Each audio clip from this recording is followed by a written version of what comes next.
Hello plant lovers, my name is Romina and I'm here to provide an update from the last video we did where we transplanted a peace lily from soil to water.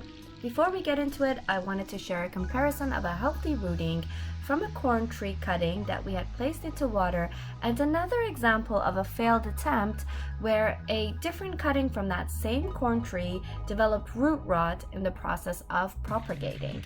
Because we had experienced with the corn tree rooting, we noticed the root rot accumulating on the peace lily while monitoring it daily, and we think the rot potentially occurred because of either the driftwood or the fertilizer we used.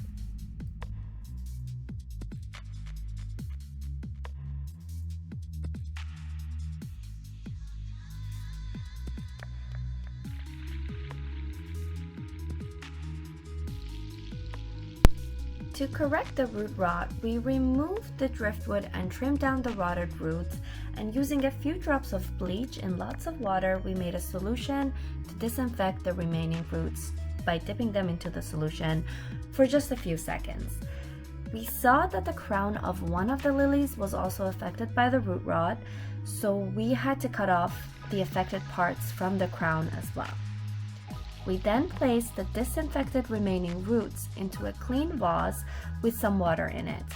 We made sure to only put in the roots into the water and left the crown above water to keep it dry. We kept an eye on it and realized a few days after that the crown continued to be affected by the root rot after the initial cleanup. Luckily, the other bunch of lilies whose crown were not affected look healthy and are recovering from the rot, with new leaves even forming.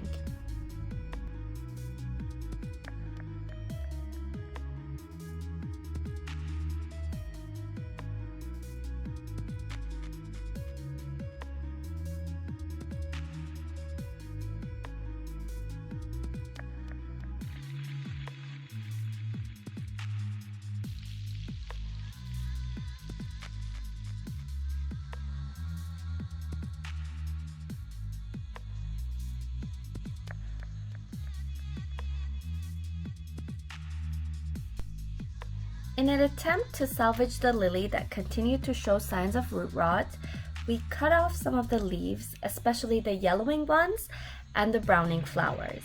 We had asked for advice from an expert about a remedy for the crown-affected lily, and it was recommended we remove the lily from water and place it into a moist moss, as you see here.